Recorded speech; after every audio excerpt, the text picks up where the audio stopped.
this? This was France, August 1944.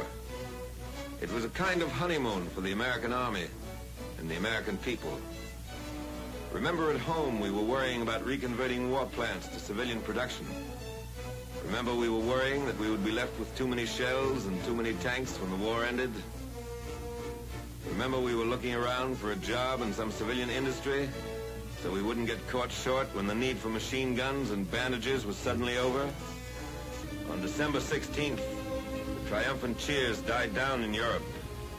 In the Christmas season of 1944, nobody was predicting that the war would end by Saturday night or a week from Wednesday. And today, with the good news from all fronts singing on all radios, let us remember the dying days of 1944. The infantry remembers those days. They were not being reconverted for civilian production, nor were they worried then or ever that they would be left with too many shells or too many tanks. The Army had come fast and far last fall. We had developed a certain tendency to become complacent. Complacency came to an end in time for the Christmas season. These men had never been complacent. As they fought, they did not seek employment in civilian industry that would secure them after the war. They did not complain about the scarcity of butter or roast beef or the high cost of living. The cost of living on the Cologne Plain was considerably higher than in the United States, but they did not discuss it in their clubs. In December, we learned all over again the bitter lesson of war. War is conducted in mist and turmoil and uncertainty. Victory comes on no silver platters. Under cloudy skies and close-hanging ground mists that defied aerial observation, the very much alive German army gathered its forces in the Forest Isles to strike one strong, decisive blow at the American army. New and refitted divisions were brought up under cover of fog, darkness, and forest. The fury of robot and rocket weapons was unleashed against our front.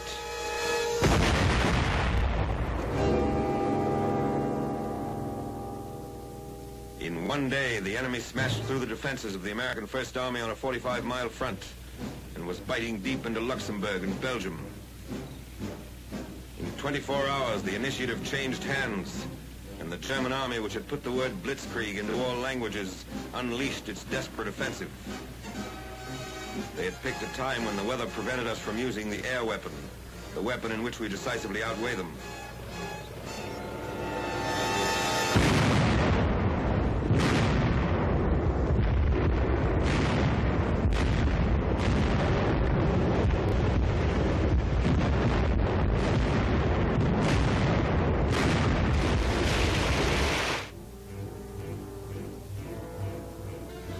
In August, it was German convoys that were caught like this along the French roads.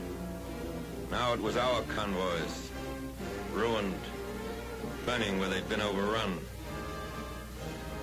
The sweat and iron of Detroit and Pittsburgh became the wreckage of Malmedy and Saint-Vite. We lost more than jeeps and half-tracks, tires and shells, tanks and guns. We lost men. 78,000 in dead, wounded, and missing.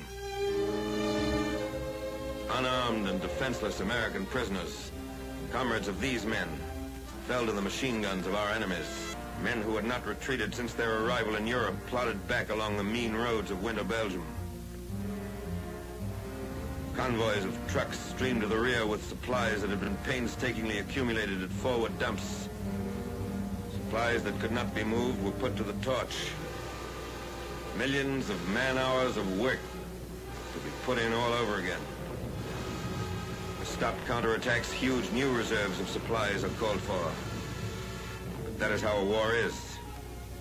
Wasteful, unpredictable, uncertain, dangerous, demanding constant wariness, constant preparation for the worst, a constant and unflagging spirit in the face of all alarms and disasters.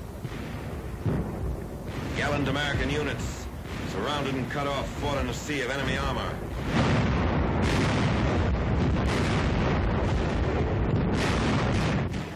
Anti-aircraft guns were fired point blank as anti-tank guns until they were overrun.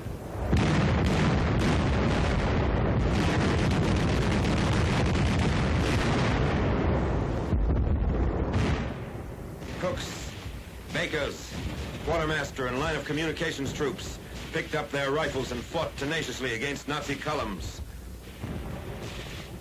The weather cleared and the Air Force took to the skies to bomb and strafe and fight the rejuvenated Luftwaffe to the ground.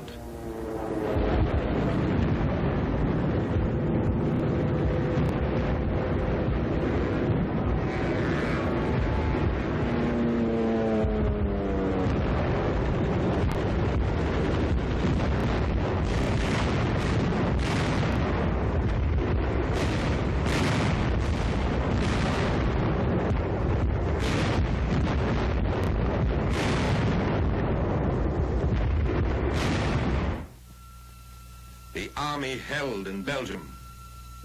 The attack was blunted, the spearhead stopped, the Nazi columns contained and thrown back by men who had flung themselves into the breach.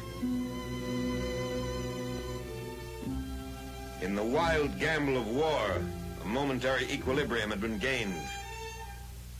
The cost had been great, and there were no guarantees being issued on engraved paper on the Western Front that the time of counterattacks was over. Nor, despite the great victories in the Pacific, were there guarantees being issued that there would be no counterattacks against the many islands we'd won back from the Japs. Is the news good from Russia? Remember the lesson of December. Has another Japanese admiral died? Remember the Ardennes forest. Does it look as though finally we can take it easy? Remember the 78,000 Americans lost in the Christmas holidays.